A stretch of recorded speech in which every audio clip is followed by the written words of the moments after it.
Perkenalkan, nama saya Ria. Malam ini, saya ingin berbagi pengalaman horor yang pernah saya alami di rumah sendiri. Rumah yang seharusnya menjadi tempat paling aman dan nyaman, ternyata menyimpan kisah yang menyeramkan.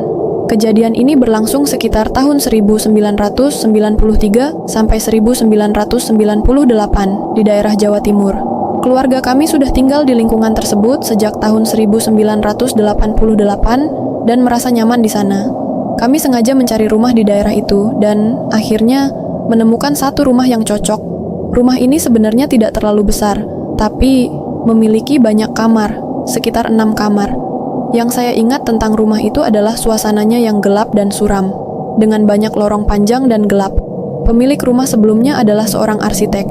Saya tidak mengerti mengapa dia mendesain rumah dengan minim ventilasi dan cahaya, sehingga rumahnya sangat gelap dan suram. Di lantai dasar rumah yang memiliki 3 lantai, ada satu kamar besar dengan kolam ikan di depannya. Di bagian depan rumah, ada pohon mangga yang cukup besar dan tinggi.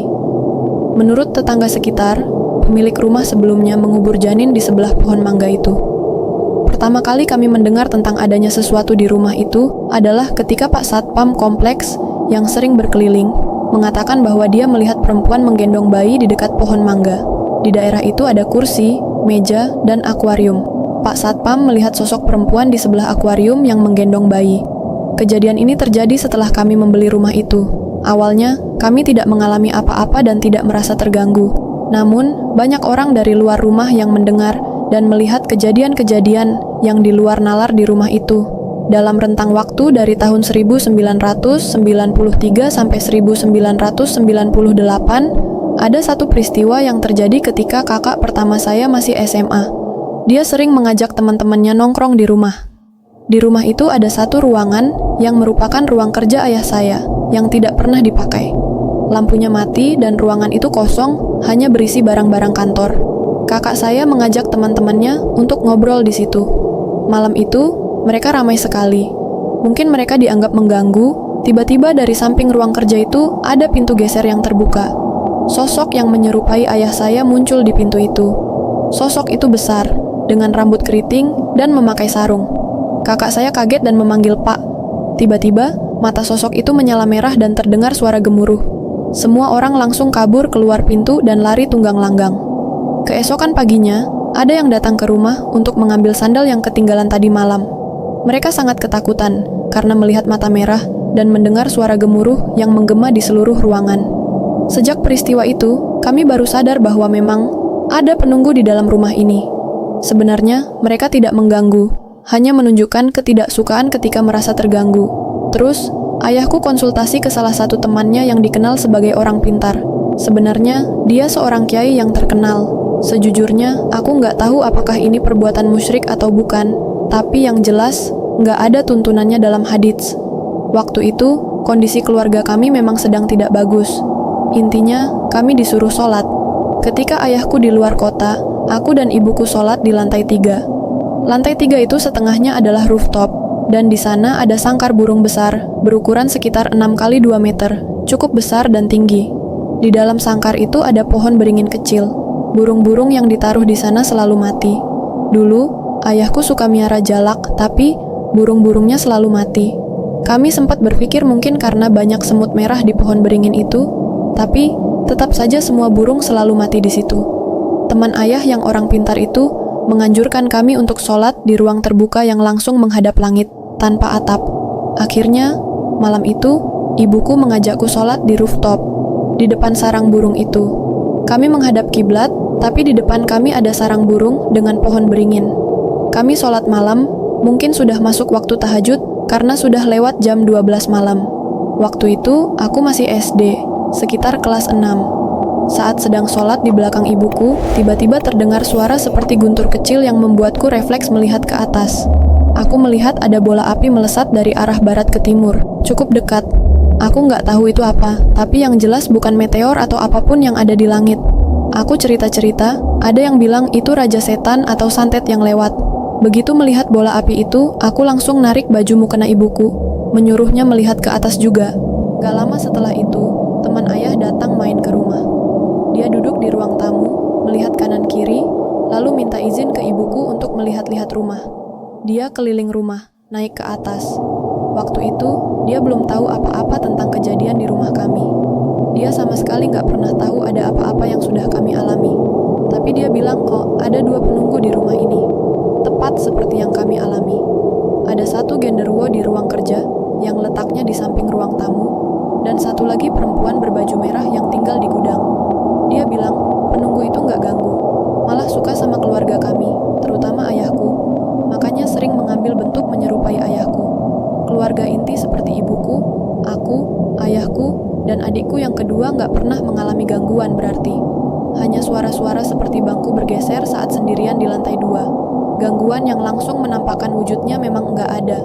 Hanya orang luar rumah, seperti teman-teman kakak pertamaku dan tetangga-tetangga yang sering melihat penampakan. Mungkin karena kakakku sedang dalam masa-masa badungnya, jadi dia dan teman-temannya lebih sering diganggu. Dalam rentang waktu 1993 sampai 1998 itu, memang banyak kejadian cukup mengganggu, sampai akhirnya kami harus pindah ke Jakarta mengikuti ayahku. Ayahku mendapat pekerjaan di Jakarta, jadi kami harus pindah ke sana. Saat itu, posisi ayahku sudah bekerja di Jakarta, sehingga aku, ibuku, dan kedua kakakku tinggal di rumah tersebut sampai rumah itu terjual. Kami sudah memasang spanduk di depan rumah yang bertuliskan, rumah ini dijual. Banyak orang yang datang ingin melihat dan bertanya-tanya, baik melalui telepon maupun datang langsung, tapi sepertinya ada yang menghalangi rumah itu untuk terjual dan menghalangi kami pindah dari sana. Ada beberapa kejadian besar dan mengganggu. Salah satunya adalah ketika ada calon pembeli datang dan melihat rumah siang hari bolong. Tiba-tiba, mereka melihat sosok hitam besar dengan tinggi, hampir mencapai langit-langit rumah, bermata merah di ujung garasi. Sosok itu terlihat dari depan pagar. Calon pembeli langsung memberitahu tetangga bahwa mereka melihat sosok tersebut, dan cerita ini akhirnya berkembang. Ada juga calon pembeli yang sempat masuk ke rumah dan melihat-lihat. Saat turun dari tangga, mereka melihat ada seseorang yang duduk di meja makan, seakan menunggu. Mereka kaget dan langsung menelepon, mengatakan bahwa mereka tidak jadi membeli rumah karena melihat orang di meja makan. Ada juga yang mengatakan bahwa saat melihat-lihat rumah, mereka mendengar bisikan yang menyuruh mereka pergi. Cerita-cerita ini berkembang dan menyebar, membuat rumah sulit terjual. Selama 1,5 tahun, rumah itu sangat sulit untuk dijual. Mungkin memang takdir Allah rumah itu belum laku, tapi juga ada faktor gangguan yang menghalangi. Akhirnya, karena sudah terlalu lama, kami pindah duluan ke Jakarta mengikuti ayahku, dan rumah itu dibiarkan kosong. Saat rumah kosong, semakin banyak kejadian aneh. Satpam melihat sosok ayahku yang sebenarnya sudah di Jakarta, masih ada di rumah, bahkan naik sepeda atau berdiri di jendela kamar atas. Ada juga yang melihat sosok berdiri di rooftop, menghadap jalan. Karena rumah tidak juga terjual, kakakku disuruh oleh seorang teman ayah untuk membawa kemenyan dan membakar kemenyan di sekeliling rumah. Mereka membawa wadah berisi kemenyan yang dibakar, lalu diasapi di setiap ruangan. Lantai 1 aman, tapi saat naik ke lantai 2, kemenyan mulai bergetar seakan mau mati. Saat mereka masuk ke kamar utama, kemenyan langsung mati, dan terdengar suara gemuruh sampai kaca-kaca bergetar. Mereka langsung lari tunggang-langgang turun tangga.